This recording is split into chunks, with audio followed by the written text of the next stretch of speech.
Why does Islam forbid sex outside marriage?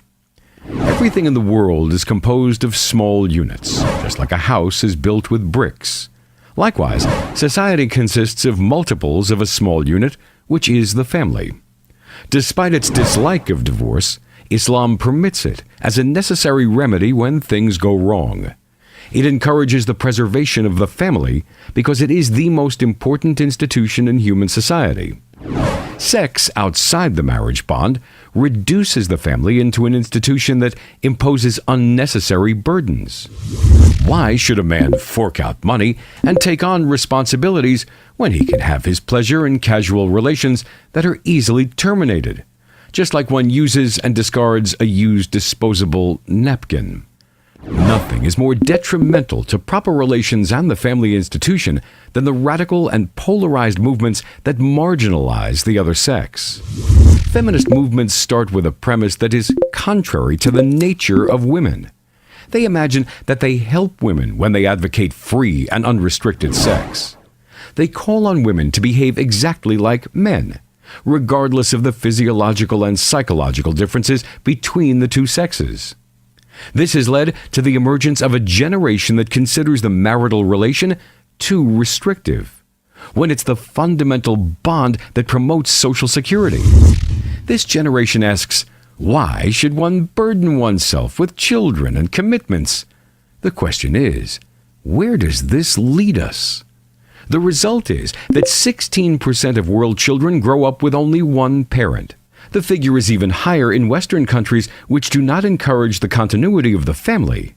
In the United States, the figure goes as high as 35%, which means that over 1/3 of the children in the most powerful state in the world grow up in an unhealthy family environment.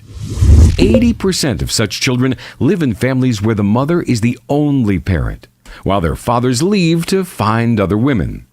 In Canada, the figure is 22%, while it's 21.5% in Britain.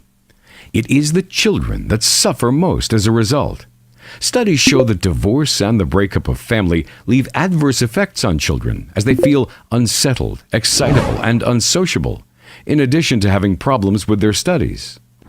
Islam describes marriage in intimate terms, as in the Quranic verse that says, وَمِنْ آيَاتِهِ أَنْ خَلَقَ لَكُم مِّنْ أَنفُسِكُمْ أَزْوَاجًا لِتَسْكُنُوا إِلَيْهَا وَجَعَلَ بَيْنَكُم مَّوَدَّةً وَرَحْمَةً إِنَّ فِي ذَلِكَ لَآيَاتٍ لِقَوْمٍ يَتَفَكَّرُونَ. Islam rejects the culture of free and unrestricted sex, which reduces the intimate relationship between husband and wife to something akin to a takeaway meal. It then aims to satisfy a transitory desire instead of being the result of a rational decision to form a life partnership. It becomes subject to a whim of a person who has taken too much drink.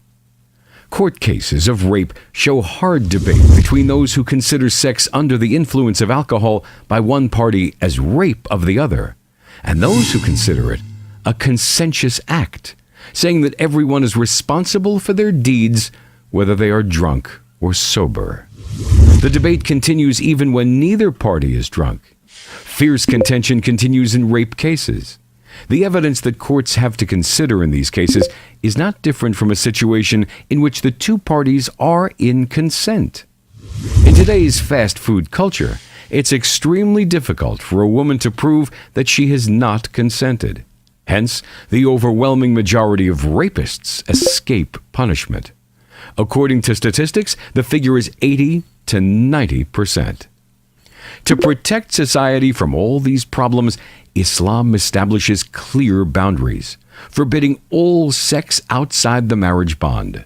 The Quran accurately describes the consequences of free sex. وَلَا تَقْرَبُوا الزِّنَا إِنَّهُ كَانَ فَاحِشَةً وَسَاءَ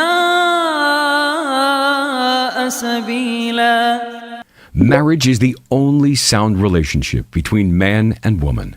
In all situations where men and women are together, as in the workplace or other social contacts, Islam requires women to wear the hijab. It thus elevates the woman from being a sex object. ومن آياته